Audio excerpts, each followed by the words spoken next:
নমস্কাৰ বন্ধুসকল, মই অভি। স্বাগতম জনাইছোঁ মোৰ ইউটিউব চেনেল লাৰ্ণ উইথ অভিলৈ। আজি আমি আলোচনা কৰিম সাধাৰণ জ্ঞানৰ কেইটামান গুৰুত্বপূৰ্ণ প্ৰশ্ন উত্তৰ বিষয়ে।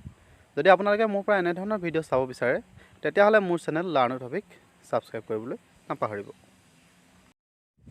প্ৰথম প্ৰশ্নত দিয়া আছে, কোনখন দেশক ভূমিকম্পৰ দেশ বুলি কোৱা হয়? অপশ্যন 4টাৰ ভিতৰত শুদ্ধ উত্তৰটো হ'ব খ, জাপানক ভূমিকম্পৰ দেশ বুলি কোৱা হয়। 2 নম্বৰ প্ৰশ্ন দিয়া আছে, ভাৰতৰ ক'ত ফৰেষ্ট ৰিচাৰ্চ ইনষ্টিটিউট অৱস্থিত? 4টা অপশ্যন দিয়া আছে, 4টা অপশ্যনৰ ভিতৰত শুদ্ধ উত্তৰটো হৈছে খ, ডেৰাডুন। 3 নম্বৰ প্ৰশ্ন দিয়া আছে, বিশ্বৰ দীৰ্ঘতম মহাকাব্য মহাভাৰতৰ গ্ৰন্থকাৰ কোন? অপশ্যন 4টা দিয়া আছে, 4টাৰ ভিতৰত শুদ্ধ উত্তৰটো হৈছে খ হ'ব নালাগিছিলে, গ, মহৰ্ষি বেদব্যাস। 4 নম্বৰ প্ৰশ্ন দিয়া আছে, কোনখন পুথিৰ বাবে ৰবীন্দ্ৰনাথ ঠাকুৰে নোবেল বঁটা লাভ কৰিছিল? অপশ্যন 4টাৰ ভিতৰত শুদ্ধ উত্তৰটো হৈছে গ, গীতাঞ্জলি নামৰ গ্ৰন্থখনৰ বাবে বা পুথিখনৰ বাবে ৰবীন্দ্ৰনাথ ঠাকুৰে নোবেল বঁটা লাভ কৰিছিল। প্ৰশ্নত দিয়া আছে, পশ্চিমৰ দিশে প্ৰবাহিত নদী কোনখন? উত্তৰটো হ'ব পশ্চিমৰ দিশে প্ৰবাহিত নদী ক, নৰ্মদা। প্ৰশ্নত দিয়া আছে, পৃথিৱীৰ মেৰুৰ ব্যাস কিমান?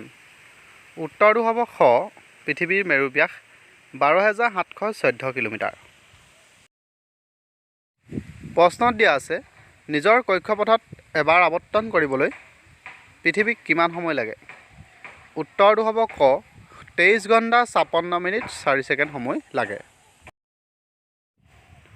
প্ৰশ্নত দিয়া আছে, অসমৰ আটাইতকৈ ওখ স্থানত থকা ৰেল ষ্টেচনটো কি? উত্তৰটো হ'ব অসমৰ আটাইতকৈ ওখ স্থানত থকা ৰেল ষ্টেচনটো হৈছে ঘ, জাতিংগা। প্ৰশ্নত দিয়া আছে, ছৈয়দ আব্দুল মালিকে ৰচনা কৰা শংকৰদেৱৰ জীৱনীমূলক উপন্যাসখনৰ নাম কি?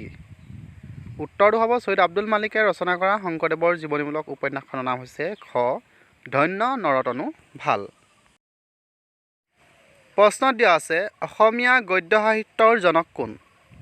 উত্তৰটো হ'ব অসমীয়া গদ্য সাহিত্যৰ জনক ঘ, ভট্টদেৱ। প্ৰশ্নত দিয়া আছে, ভাৰতীয় সাহিত্যৰ সৰ্বোচ্চ সন্মান জ্ঞানপীঠ বঁটা লাভ কৰা প্ৰথমজন অসমীয়া কোন? উত্তৰটো হ'ব খ, ডক্টৰ বীৰেন্দ্ৰ কুমাৰ ভট্টাচাৰ্যই ভাৰতীয় সাহিত্যৰ সৰ্বোচ্চ সন্মান জ্ঞানপীঠ বঁটা লাভ কৰা প্ৰথম অসমীয়া। প্ৰশ্নত দিয়া আছে, কোনগৰাকী ব্যক্তিক অসমীয়া ব্যাস বুলি কোৱা হয়?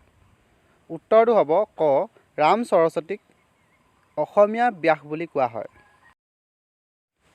প্ৰশ্নত দিয়া আছে, ৰামচৰিত মানস গ্ৰন্থখন কোনে ৰচনা কৰিছিল? অপশ্যন 4টাৰ ভিতৰত শুদ্ধ উত্তৰটো হৈছে ঘ, তুলসীদাসে ৰামচৰিত মানস গ্ৰন্থখন ৰচনা কৰিছিল। প্ৰশ্নত দিয়া আছে, শ্ৰীমন্ত শংকৰদেৱৰ আদি পুৰুষৰ নাম কি আছিল? উত্তৰটো হ'ব ক, প্ৰেম পুৰ্ণানন্দ গিৰি শ্ৰীমন্ত শংকৰদেৱৰ আদি পুৰুষ। প্ৰশ্নত দিয়া আছে, পোষ্ট কাৰ্ডৰ প্ৰচলন প্ৰথম ক'ত আৰম্ভ হৈছিল? উত্তৰটো হ'ব পোষ্ট কাৰ্ডৰ প্ৰচলন প্ৰথম অষ্ট্ৰিয়াত আৰম্ভ হৈছিল। প্ৰশ্নত দিয়া আছে, অল্প জ্ঞান ভয়ংকৰ এই বিখ্যাত উক্তিষাৰি কাৰ? উত্তৰটো হ'ব গ, আলেকজেণ্ডাৰ পোপে কৈছিল অল্প জ্ঞান ভয়ংকৰ। আজিৰ ভিডিঅ'ত ইমানেই। যদি ভিডিঅ'টো ভাল পালে like, comment, share and subscribe কৰিবলৈ নাপাহৰিব। থেংকছ ফৰ ৱাচিং।